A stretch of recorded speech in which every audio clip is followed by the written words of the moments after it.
Avec Hervé Gattegno.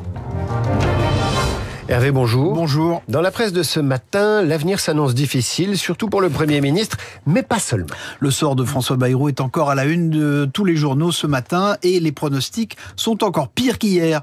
En marche vers la crise, titre La Croix avec une photo plongeante sur le crâne dégarni du Premier ministre.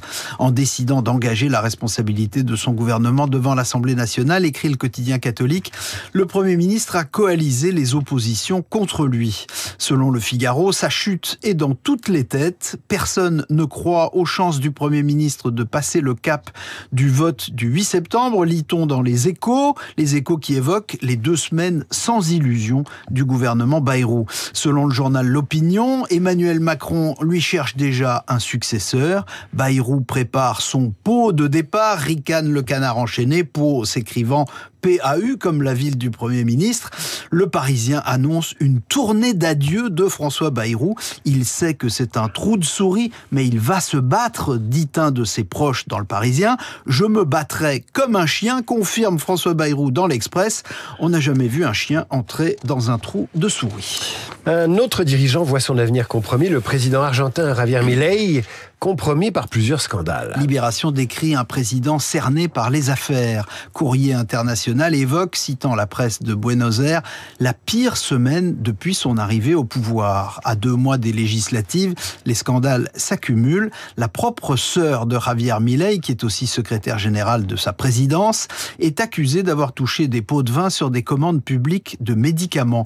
Le 19 août, un média argentin a publié un enregistrement où le directeur de l'Agence nationale pour les handicapés, un autre très proche de Milei, dit qu'il a informé le président de ses pratiques. Je lui ai dit, Javier, tu sais qu'il vole, que ta sœur vole. Libération rappelle que Milei lui-même est compromis dans la vente de crypto-monnaies frauduleuses et que son administration est accusée d'avoir distribué aux hôpitaux des milliers de doses de fentanyl contaminées qui auraient causé une centaine de morts. Si le redressement économique argentin semble réel, il ne s'accompagne pas d'un redressement moral. Le journal La Croix s'intéresse, lui, à l'avenir d'une ravissante petite bête, c'est le vison d'Europe que l'on essaie de réintroduire en France. Un peu de douceur dans un monde de brutes. Page 12 de La Croix, on peut voir sa mignonne frimousse au museau blanc et son tout petit corps à peine plus gros qu'une main d'homme. Moins ébouriffé que Javier Milei, le vison d'Europe est lui aussi sous la menace, en danger critique d'extinction selon l'Union internationale pour la conservation de la nature. On en comptait moins de 250 en France en 2017. Il faut dire qu'à la différence de son cousin américain, le vison européen est petit, peu fertile et assez solitaire, ce qui le rendait moins attractif pour l'élevage au temps du commerce de la fourrure. Puis c'est la dégradation de la qualité de l'eau et la disparition des zones humides qui a fait reculer l'espèce.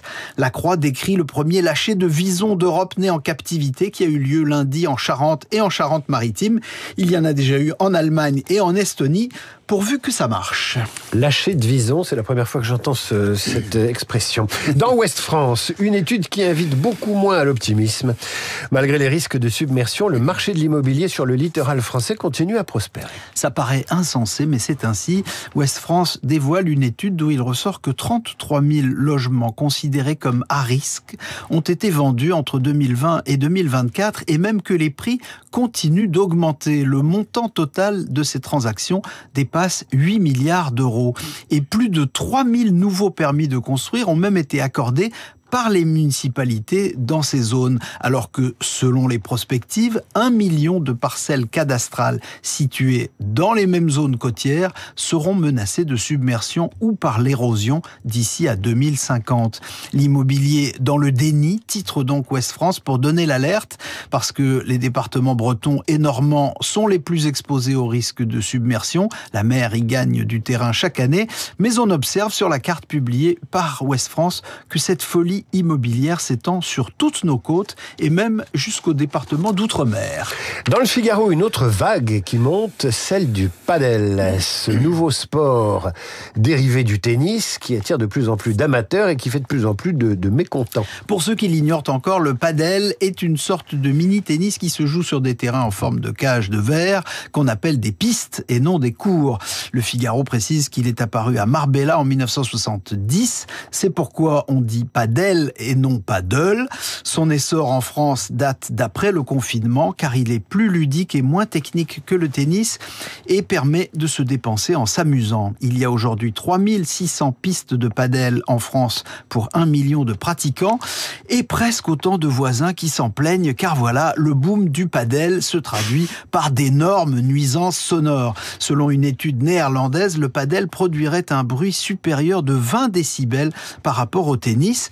Les raquettes sont pleines, donc plus bruyantes, explique Anissa, une habitante d'Asnières qui n'en peut plus d'entendre le crépitement des pistes voisines. Et plus les joueurs sont forts, dit-elle, plus les balles ricochent sur les parois en plexiglas. On a l'impression d'être au milieu d'un champ de tir. Dans l'Oise, Christophe raconte qu'il a dû quitter sa maison après l'installation d'une piste de padel juste à côté. C'était un cauchemar. Le Figaro cite même le cas d'un palace versaillais, le Trianon pour ne pas le nommer, qui vient d'être condamné à démolir son padel après une plainte des riverains. Seulement, les joueurs sont toujours là et on peut encore réserver sa partie sur le site de l'hôtel. Le Figaro l'a vérifié. Il ne faudra pas s'étonner s'il y a un jour une balle perdue. Ça permettra peut-être de remplir à nouveau les cours de squash, qui sont moins bruyants, puisqu'ils sont le tennis, en intérieur, ou vive le tennis que vous pratiquez fort bien, mon cher Hervé. Merci. Je vous dis à demain pour la lecture des journaux. Esprit libre dans un instant, Routel Krief et un petit nouveau, Nicolas Bétou, Radio Classique.